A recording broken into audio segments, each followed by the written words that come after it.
Today's episode is brought to you by Kentucky Private Lending. Reach out to them to start your journey today.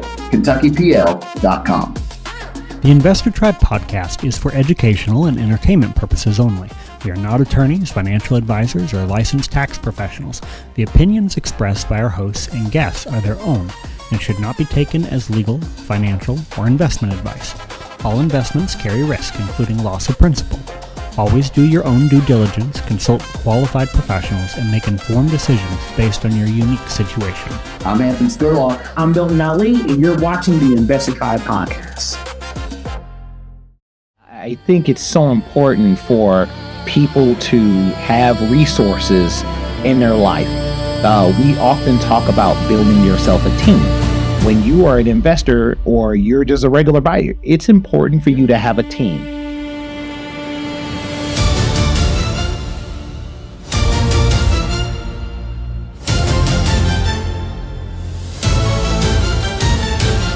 I wish I would have owned that property. I should have spent a little bit extra money. And sometimes it's tough to do at the time, but in hindsight, you look back and the things you missed or you should have or could have owned.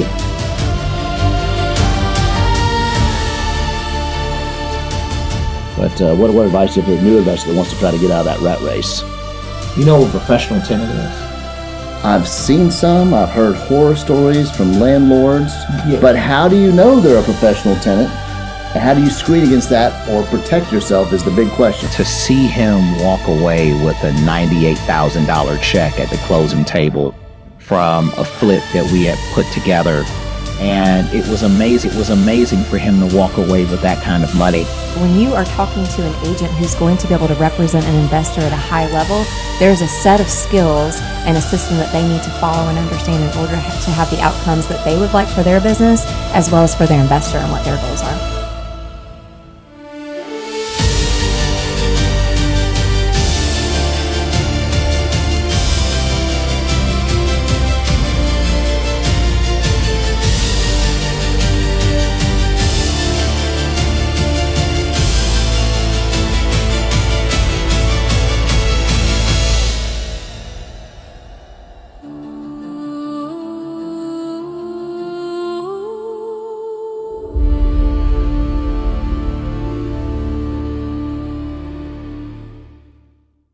Why would you go with a hard money loan versus a traditional, conventional loan?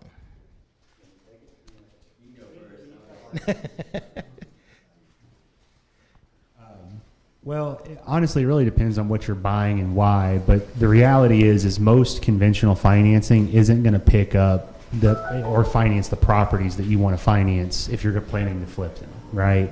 For a conventional home loan to work, the property basically has to be ready to go.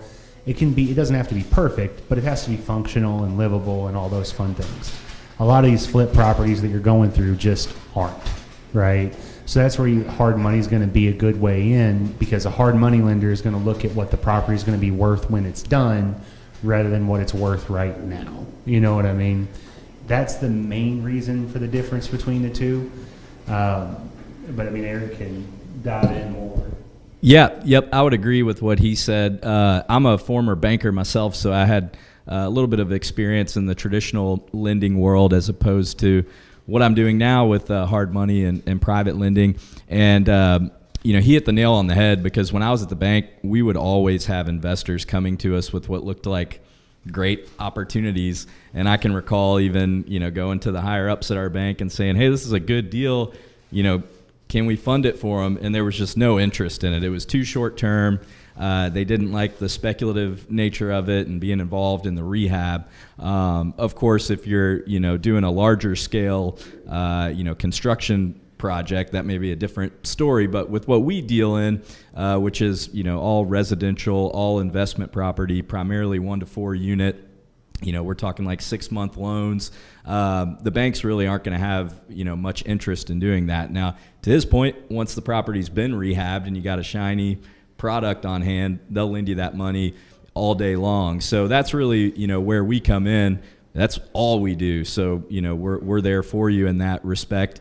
I think also in addition to that, just the underwriting is going to be a lot different. If you haven't worked with a hard money lender or private lender before, you'll probably be surprised at, how little we ask of you. With a bank, you're going to be required to submit all your tax returns and financials. And if you own a business now, we need to get into those financials as well. With our business, we, consider ourselves asset-based lenders, meaning we're really primarily underwriting the property itself. So we want to know where that property is located, how much you're buying it for, what the rehab cost is, and also the scope of that project, how involved is it.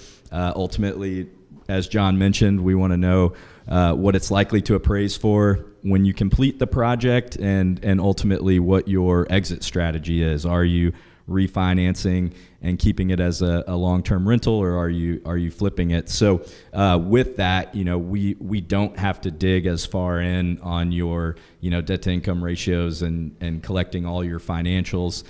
There are some things I know we'll talk about today of how you can kind of best position yourself to get financing from a company like ours, but it's just a lot less involved, and therefore can be very efficient and very quick. Like, you can get funding in as little as 10 days, whereas, to my knowledge, with any traditional funding source, you're probably looking 30, 45 day type time That's frame. what I was going to comment on is there are a few small banks that'll do those flip loans, but even those guys that do, they want to close in 30, 45 days. Most of these contracts are 10 to 15 days. They know that the fast money is what matters. They want to know that it shows up. And unfortunately, the fallout rate with banks is higher too. You may think you're well applied, but underwriting at a bank is far more likely to turn you down because of their criteria. So you may get into the process, waste your time and money, and get behind. And I sell to these banks. Those are where those loans go. So I'm not telling you they're terrible. I'm just telling you the realities of what you're doing rely more on efficiency and execution than squeezing every penny out. And that's where he's going to shine, is his efficiencies are going to get you to the closing table much, much, much faster. And that's what's going to win you the deal when you're negotiating, compared to even if you are able to find a bank that'll host your flips. Okay. Well, this kind of for Sharon and Chad, what mistakes do you see investors, making, either buying their first property or managing the property themselves? What are some pitfalls and things? What's some advice you'd have for those first-time investors? Well, for the first-time investors, since we just finished up talking about the financing, is from the very beginning, you need to consider the cost of a property manager in your financing. Even if you feel like you're going to manage it yourself, at some point you may not want to. You may want, so you want to kind of factor that in as one of your costs, because a lot of people just think about the rehab costs and they don't think about after they own it. The other big mistake is finding properties that are super cheap, and that makes them awesome, but then they're in a location that no one would want to live. So do a little bit of research on the area rent, and if you're out of town, that's fine. You'll have a great realtor who will research the area, but if you live in Louisville, get out and drive the area. Drive it in the evening. Drive it on a weekend. Because a house on Sunday morning looks way different than a Saturday night. So Sharon is calling me out because I do deals. Here's the thing. I do deals all over, and I find phenomenal deals, and then I give them to Sharon to rent out. So she's really calling me out. She's like, she's because I'm like, rent this trap house out, and so she's like, I'm scared to get out the car. I'm scared to get out the car. What are you doing? And so I think that that's so important. And so our next question is, Milton. Yeah, Chad. Yeah, go ahead. Yeah, I would say going in without an inspection, right? Obviously, through your walkthroughs, even though you may go several times, certain things will jump out at you. With an inspection, you're going to get each and every component of the house looked at, which maintenance costs are going to be very important as you go about your investing. Knowing what kind of wiring's there. Is there knob and tube wiring? Is the wiring been updated? What about the plumbing? Or has the plumbing been updated, or is it using old and antiquated pipes like galvanized steel? Obviously, the roof, looking at the foundation, looking at the framing. Sometimes, even as a home inspector, you're going through things. It's not till you make a second or third trip that, something jumps out at you. So I would say, going in without having full knowledge would be one mistake. Can I piggyback on that before you jump? Yeah. He is absolutely right, because let me tell you, I would say buying a house is like buying a pair of shoes. In the store, you put them on, you walk around, and they're like, hey, that really feels good. Then you wear them to that party that you got to stand in them for 6 hours, and at the end of that 6 hours, you're like, holy moly.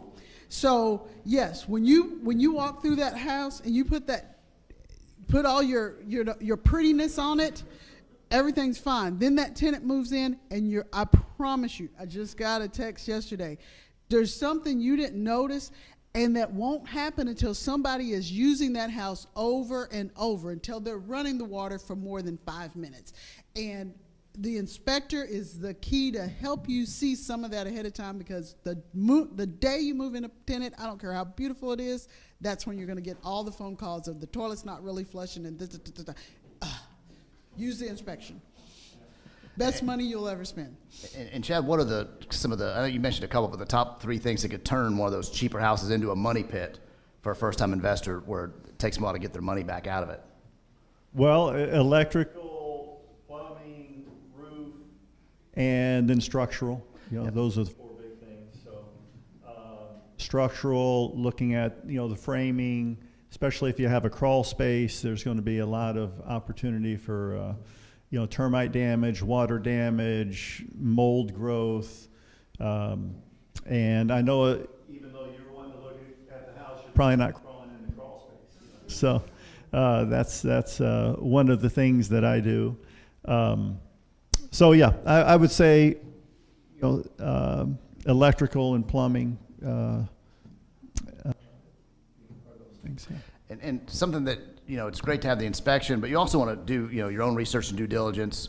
I had a mentor that said, don't buy anything next to a bar, a pawn shop, a bus stop. Like I said, why not next to a bus stop? They said, you'll get bottles, you'll get stuff, you'll get your front yard be trashed all the time. It's a convenience if the tenant was on it, needed to ride a bus. But he said, get one a couple doors down where they're close to a bus line, but don't be at the bus stop. And if you've got something near a bar, pawn shop, don't be surprised if you get knocks on your door, you get stuff stolen from you, you have desperate people or inebriated people damaging your property, so just stay away from that.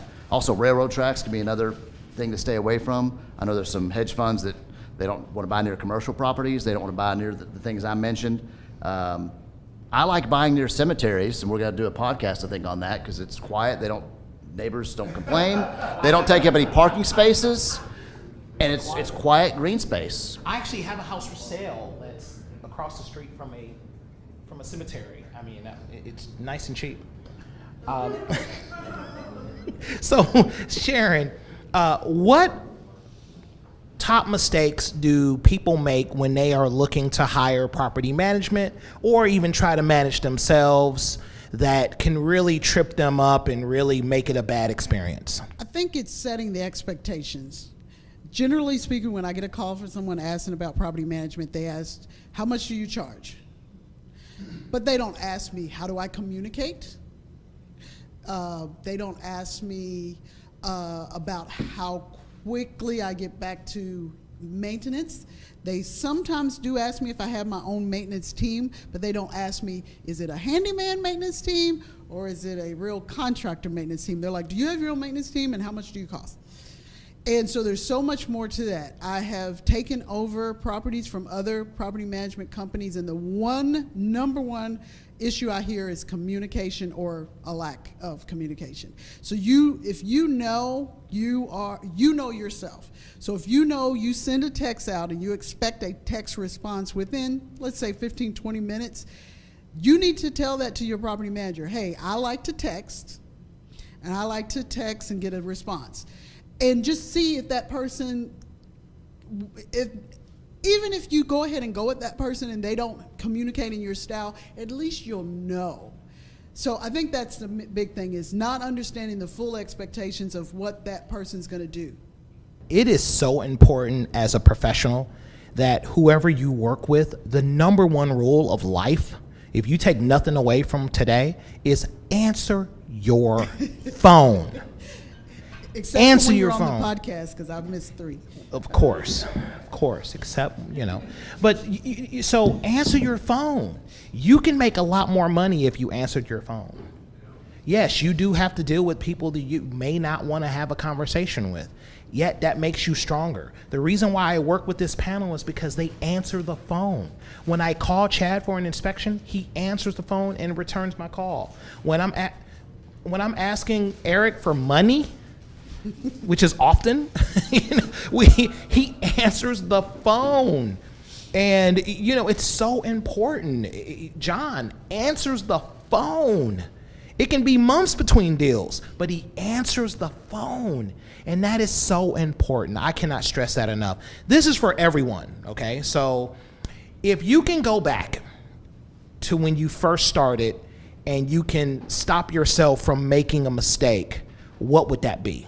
For your first investment property. For your first investment property, not your life, but your first yeah. So, and then we'll get to the audience questions. And so that's so if it was one thing that you can that you can go back to. I paid off my house, and I will never do that again. Why is that? So it's a long explanation. It may be too long for this and need its own podcast, but monetarily, it is a pretty bad financial decision to pay off a home. The shortest, simplest version I can give you is if I can give you 30 years of guaranteed money at, say, 7%, and you could stick it in the stock market and earn roughly guaranteed 11.5%, why on earth would you ever pay down that 7% when you could just buy more stock and earn 11%? And that's the reality, is at no point in American history has the S&P 500 underperformed 11% on a 30-year running average. That means if you secure money for under 11% and you invest the difference in the market, you will make 4% for free. That's just on the surface. Now, beyond that, mortgages are an inflation hedge, which means the money you make today is much harder to make than it will be in the future. As an example, if I made $100 grand 10 years ago, I was making a whole lot of money. If I make $100 grand today, that's not such a big deal, but my mortgage payment is still the same. What that means is my money acquisition, like how much work I had to work to acquire the mortgage payment, is more today than it is on year 25 for a mortgage. So it behooves me to hold the mortgage longer because my money gets more valuable. On top of that, most humans don't financially understand how compounding interest returns work. But if you watch a bell curve of a mortgage or the investing hockey stick from when, say, Warren Buffett or any other investor invests, what commonly happens is it goes real slow, and then all of a sudden, because compounding interest takes effect, and that's exactly what happens on a mortgage when you pay it down. So while your money is getting easier to make and harder for everybody else to earn, your mortgage payment is staying stagnant, your tenant is paying that payment, it is curving in your benefit over time, meaning it's paying more to principal. The house is appreciating in a compounding fashion year over year, which means your debt against your asset is better clearance the longer you hold it. And beyond all this, anything that's on a loan isn't taxed. Your money that you use to pay off a mortgage, congratulations. If you made $100 and you pay that extra to your mortgage, you had to actually make $135. Whereas if I take money from my tenants and just let them pay the mortgage, I pay no taxes and I get to keep all of my money. There's really no financial incentive to pay off a home. There is emotional incentive in security, and I will 100% back that for some people, they need that financial security. But I'm a numbers guy. I'm here to get rich real fast, and there is no way to do that with a paid off home. I house hacked my first house. I took the first 7 years of house hacking with all my buddies and paid off the mortgage. I was so excited. I waited 30 days on the next first of the month. You know what happened? I saved $900. Woo! Yay! And about 3 months later, somebody said, why don't you use the house to buy more houses? So I said, okay. Took out a loan for 150 grand, and I've been buying more and more houses ever since. And now, instead of having one paid off asset that appreciates at 3% per year, pays down debt at about 4% per year, and hedges inflation, I have 13. There is no comparison financially as to why you should not pay off a home. It is 100% an emotional decision, and it's an okay one to make. But I made that mistake. I put all that money in, and if I'd started 8 years sooner, I wouldn't have 13. I'd have 30 because of how compounding works. Any other advice or mistakes from the first one? That one was pretty good. Sharon's got it. Yeah, go for it. I don't have anything as cool as that. My first one, my first purchase, and I don't know that I would say it was a mistake. I would say it's my advice. If you're a procrastinator, like you're always gonna, if gonna is in your sentences often, then this was what I did, and I would say it hasn't been a mistake, it's been a challenge. But I just bought a house. I'm a property manager. I was managing the property was for sale, and I knew there was already a tenant in it that paid. She paid all the time until I bought it. So I felt comfortable. I overpaid for the property, so that may be the mistake. But I would say the gonna. So that was when I was always I'm gonna. And I just, one day I said, I'm just gonna do it. So that would be my only advice maybe, is just, you might, just don't make a real big, like, stupid mistake. But I've not lost any money on the house, and we talk every first of the month when she's not gonna pay the rent. Okay. But other than that, she does usually pay. Awesome. I'll throw in a different flavor. Maybe one for anybody who's currently or considering getting into this business with partners. I've experienced this both personally and seen some of our clients go through similar phases. And to be clear, I'm not talking about my partners in Kentucky Private Lending. They're fantastic people. We have a great relationship. But no, I've experienced it, one, with a property that my wife and I purchased along with her parents and her brother and his wife. Thought we might start us a little family real estate business. What ultimately happened was, on the front end, it seemed like we had kind of all the pieces of the puzzle, but we didn't quite commit to like who's responsible for what on the front end. And so the family's okay. We all love each other. Everybody's good. But there was some, stressful times and, a little tension over, whose responsibility, this and that. And then I've seen that, turn into larger issues with some of our clients. And I always tell anyone bringing a deal to me with a partner, like, even if it is your family, make sure you have agreements in writing. You fully understand who's responsible for what. We've seen scenarios where it's like, well, this guy knows how to manage the heck out of a rehab project, so he's responsible for that. And I got a little money, so I'm taking care of the financial piece. But then what happens at the end, when there's money on the table, then you start to have the disagreements of, well, I did all the work, so I should get more of the profit. Well, I put up my money, so I should. And it's like, well, if you just have it ironclad in writing, everyone knows their role and what the expectations are.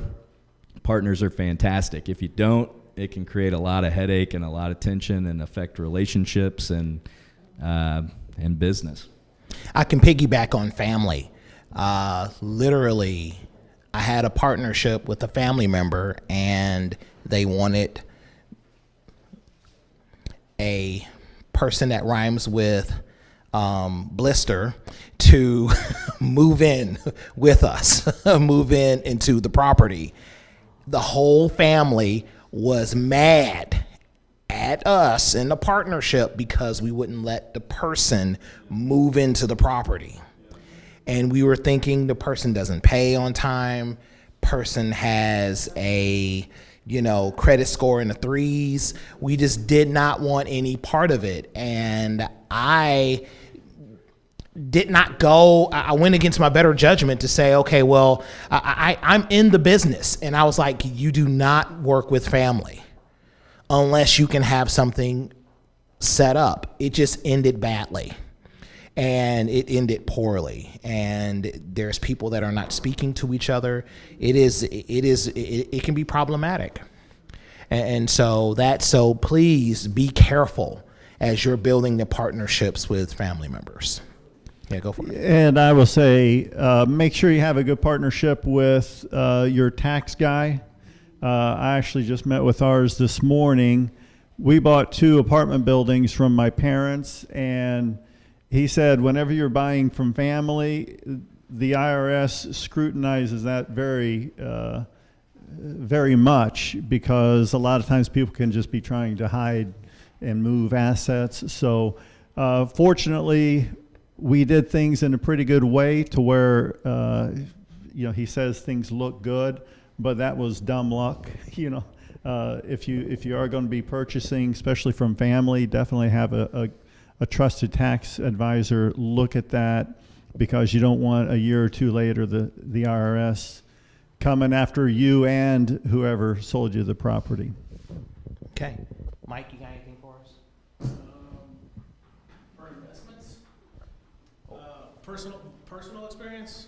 I made, my first investment property, I ended up thinking I was going to be a flip house. Ran into too much cost on there. So I didn't get an inspector. Problem 1. Found out, ran into a lot more problems with that. Ended up living in the house, renting out my other house.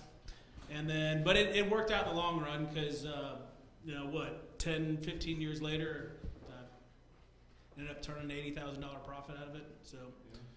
So I got lucky on that property, but that was my first one, and that's what it is.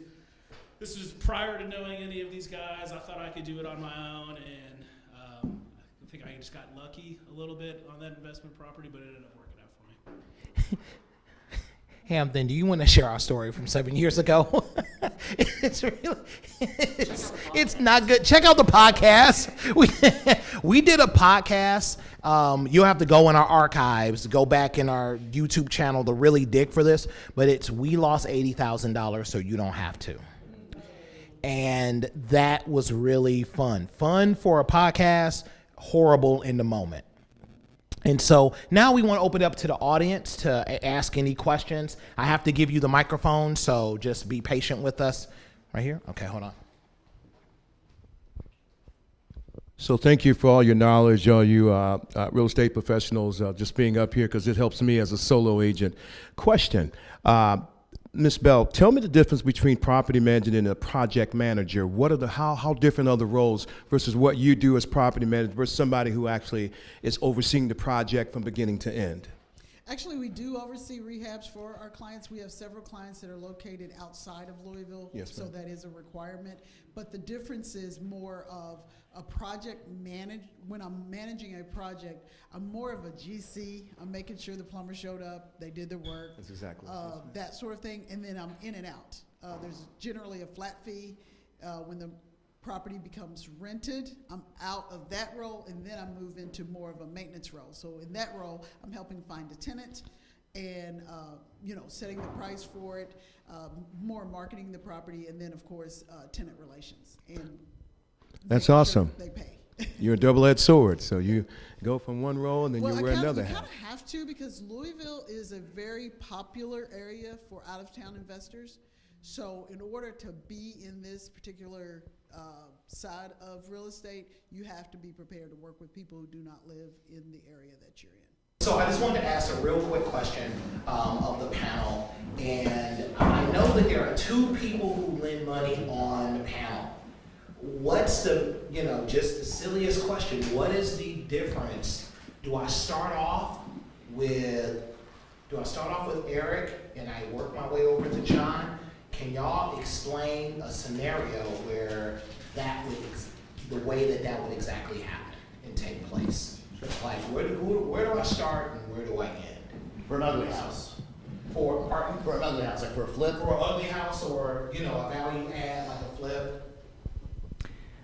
Sure. Yeah. So I think a common scenario, and one that John and I collaborate on quite a bit, would be since we're talking about rentals today, let's say you've identified a property and your intention is to buy it.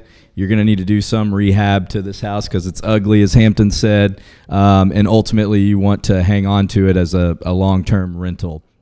So you would, in that scenario, you could come to me first. I would underwrite the deal from the aspect of how much are you purchasing it for, how much do you need to make it pretty, I can work with you on how that process goes, how we underwrite it, the pricing, all of that, get you approved, get you closed, and fund the draws to complete the project. Then as you're getting toward completion of that project, you can head right on over to John and start the process for whatever product he would recommend, maybe a DSCR type loan, so that you can refinance to pay off what you owe us and ultimately be into a loan with him for the long term that is where the property's cash flowing. Ideally, hopefully you've cashed out as well so that you don't have money tied up in it, but I'll let you speak more to that end. No, I mean, Eric pretty much hit the nail on the head. What we practice the most is we're the lenders for the BRRRR method, if you all are familiar. BRRRR is buy, rehab, rent, refinance, repeat. If you follow that practice, right, like that's the exact order it's coming in, and that's the goal of it, is to end up with none of your own money in the transaction, right? Eric didn't give any numbers. I'll give just some quick ones. He's probably going to want between 10 and 20% down of the purchase price to get it done, right? And let's say that you're going to go in and buy the property for $100,000 and put $50,000 worth of rehab in it. That means that you're going to be into the property for $150,000 out of pocket, right? Most people are going to target an ARV on something like that of somewhere between $210,000 and $220,000. As long as that $150,000 is 80% or less than what the new appraisal value is, I can refinance what Eric has given you all for money, and you all should have none of your own money in the project, right? That's the goal, because if you can repeat that several times, you end up with 4 or 5 properties that each have approximately 20 to 25% equity in them that you've put no money into. And with 20 to 25% equity, each property should comfortably cash flow at about 130%, which gives enough to pay her and her management, and then leaves enough left over for you to still profit, right? I mean, that's basically the simple rundown is the BRRRR method.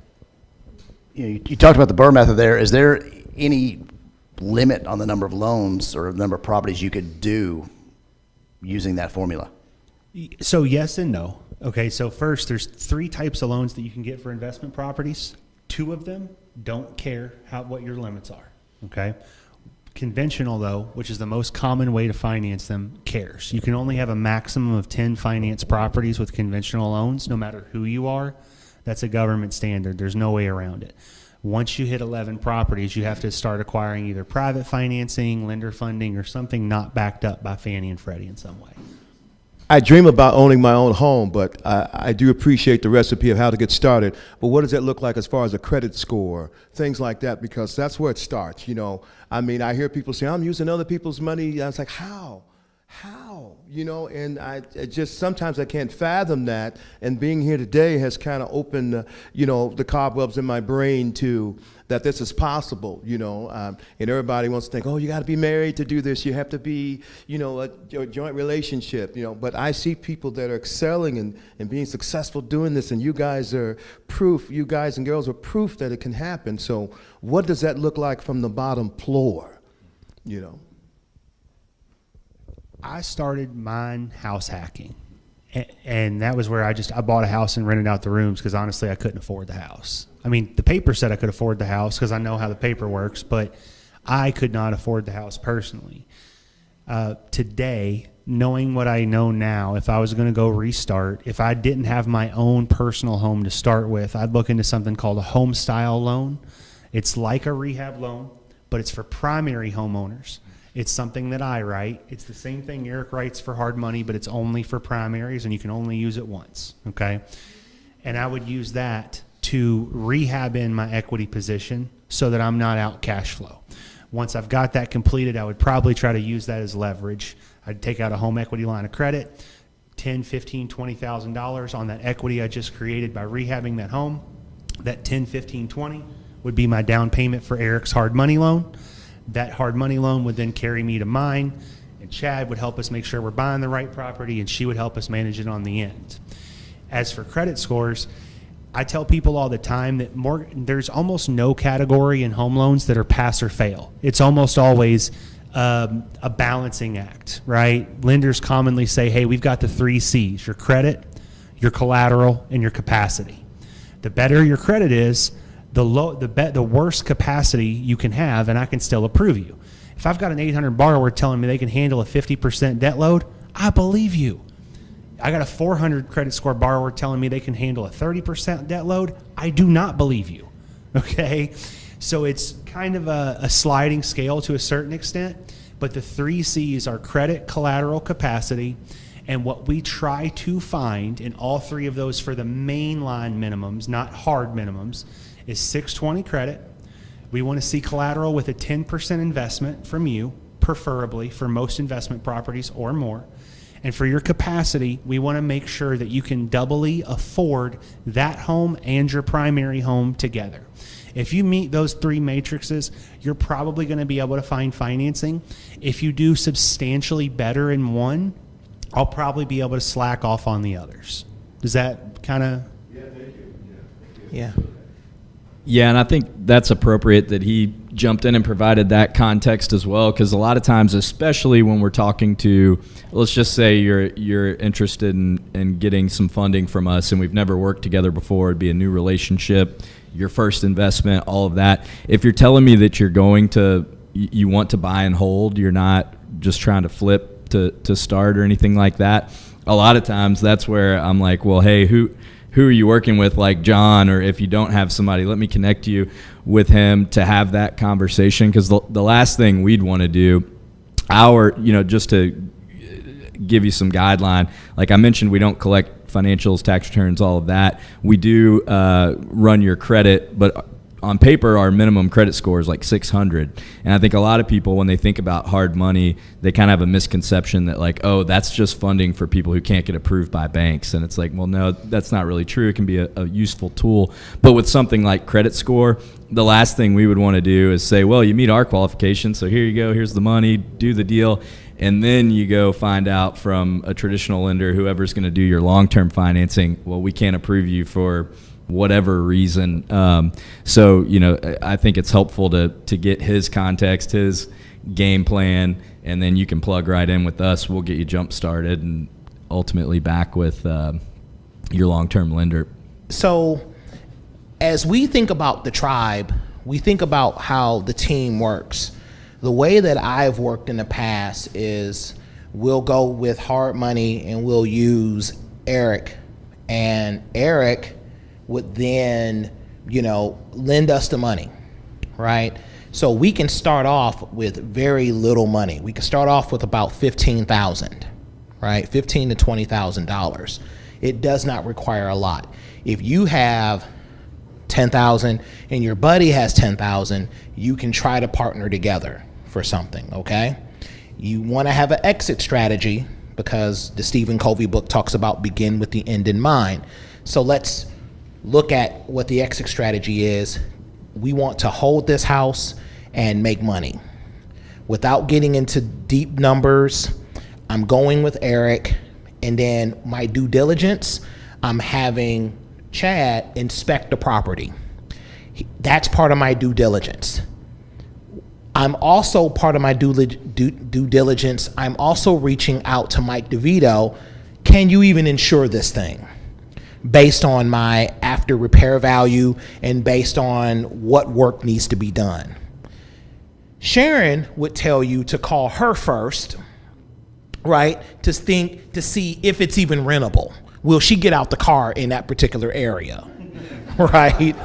And Sharon's bold, and that's why I work with Sharon, because she's all over the place. She'll go places. She'll just, hey, I'm out, I'm looking at a house, I'm working at a house. I'm like, oh, I love you because you're outside, like the kids would say, like I am, right? And so then what happens was I did give her one house and she was like, I'm really scared to get out of the car. I was like, that's kind of uncharacteristic. But if you're scared to get out of the car, in her defense, I was showing this same house and my client pulled out a gun on the neighbors. And so, look, but she still could have looked at it. No, I'm kidding. But, and so in her defense, she was scared to get out of the car for a reason. So maybe it would be wise to reach out to property management to see where you're in. If you're going to begin with the end in mind, what is it going to realistically rent for? Who is comfortable, right? So part of my due diligence is speaking to a Mike DeVito for the insurance, is speaking to Sharon. And then for a refinance loan, I go to John, right? So John refinances, gets me out of the high interest debt that I have with Eric. Eric can close in 10 days. However, it's at a higher rate of interest. I don't really care about that high rate of interest because I'm here to make the property better, and I got the cash quicker because 9 times out of 10, the seller needed that cash very fast, right? So once I was able to secure the property with Eric's money, I was able to perform due diligence with everyone else in the panel. I take it to John, and then he gets me out of the high interest debt that I have into a lower interest debt, and I move on from there. Does that make sense? And from there is a team of real estate agents that you can work with that I highly recommend you finding a investor-friendly realtor to help you as well. They're not here to run your business, but they're here to help you find property. Okay. The other piece of it is Hampton and I want to thank everybody for coming on out. Am I missing something? No, never. There's just a few things he missed though.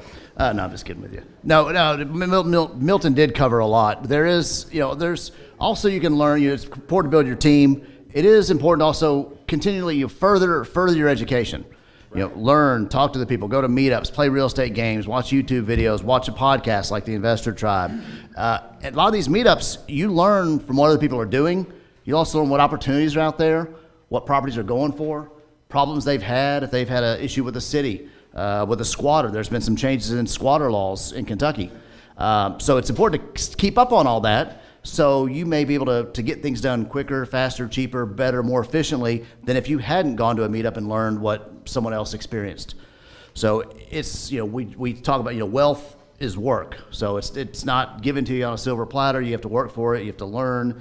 You have to put forth the effort. Sometimes you have to be willing to take action, even if you don't have all the information and you're not 100% sure if you should buy this rental property, but you've talked to your team, you've done your research, you're 80-90% comfortable. A lot of the team will tell you pull the trigger, and sometimes you just need to do it because we hear a lot of stories that, hey, I'm still looking for my first property. It's been 5 years. I should have bought that one 3 years ago. I should have bought that one you talked about at the meetup. But I'm still waiting for the perfect property, and then it's 5 years passes, 7 years passes, and you haven't taken any action or bought your first one. So you don't want to jump in and make big mistakes. That's why it's important to do your research, have a team. But it is important a lot of times just to take action, just step in. And you need progress, not perfection. You don't have to be perfect when you're making these decisions. Just make progress.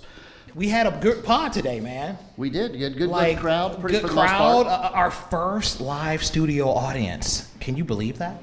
No. Like we're a movement. Like we're really like they came out for you. They came out because they saw your face. Not my face. They came out. I try to stay off camera for most of the time. They said I have a face for radio. So that's, pretty cool.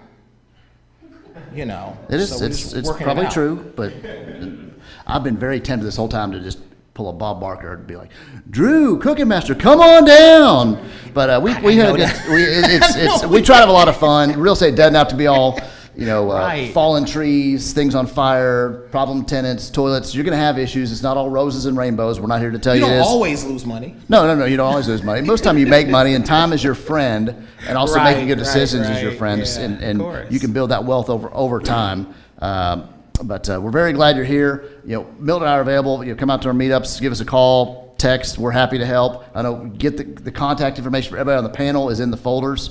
Reach out to them. I'm sure they'd be happy to be part of your team too, and we'd highly recommend them. We hope to see you more at tribe events, meetups. We have a lunch at Oreos. We're doing a Marketplace Monday. If you're looking for deals, those that raise their hands, they're looking for rental properties. We're going to start doing a Marketplace Monday towards the end of the year, where we're bringing off-market deals to, I hate to say to the masses, but to our Investor Tribe members. And that's member only. So it's important for you to join the tribe. Joining the tribe is free. It's members only. When you're thinking about, when you're joining, it's members only for the Marketplace. So we got a couple other things, but we're definitely glad that everybody came out. Yes, and you can sign up for your free account, at invtribe.com. We'll be adding video libraries, form libraries. There'll be some leases on there, notice to enter forms. We'll have some disclaimers because depending on what your state is, you have these things reviewed before you use them. But we'll provide you some templates that you can use with your real estate business, in addition to a video library that may have some of our sponsors up there telling you about what is a DSCR loan, what are the important parts of the inspection, how do hard money loans work, the ins and outs of property management, insurance. I know Mike did a good podcast, so sometimes we take snippets of those and we can make videos for our library to help educate all of our tribe members. So you can sign up for that free account at invtribe.com. We'll have a calendar up there of events for our meetups for the Marketplace Monday. The podcast is coming out every week for now, and then pretty soon twice a week. Yes, so this will air in 2026. So we will be airing on Mondays and Thursdays every week in 2026. Yep, I'm Milton Ali. And I'm Hampton Scurlock. Skip the guesswork, join the Investor Tribe.